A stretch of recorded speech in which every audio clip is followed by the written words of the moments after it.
L'Office national de l'eau potable, ONEP, a pour mission, entre autres, d'apporter à l'État et aux collectivités son assistance en vue d'assurer l'accès à l'eau potable des populations sur l'ensemble du territoire.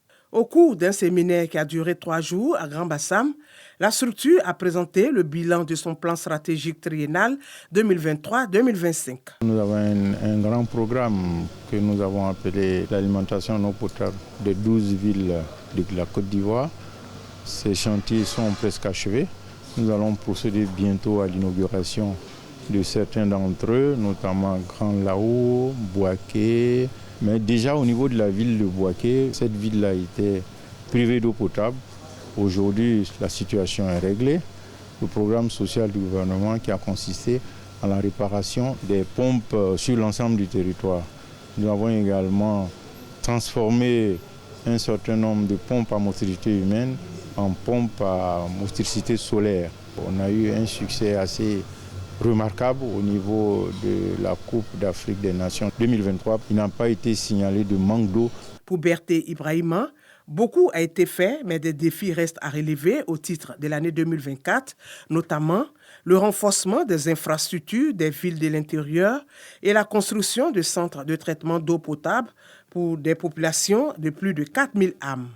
Des objectifs qui passent par la remise de contrats d'objectifs et de performance aux différents responsables de l'ONEP. Nous avons conduit l'élaboration du programme stratégique triennal.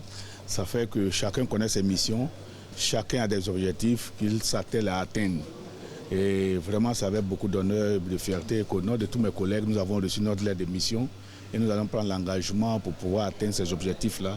Cette lettre de mission se décline en plan de travail annuel pour chaque niveau de responsabilité et les directions à leur tour vont faire la déclinaison en plan de travail trimestriel, mensuel et hebdomadaire, de telle sorte que l'entreprise puisse traduire en réalité la politique sectorielle de notre ministère de tutelle qui lui-même campe la vision de son Excellence M. Alassane Ouattara, président de la République de Côte d'Ivoire dans son volet hydraulique. Bâtir une stratégie efficace de mobilisation des ressources pour financer la mise en œuvre du plan stratégique triennal et prévoir une ligne de sensibilisation dans le montage des projets hydrauliques font partie des recommandations du séminaire.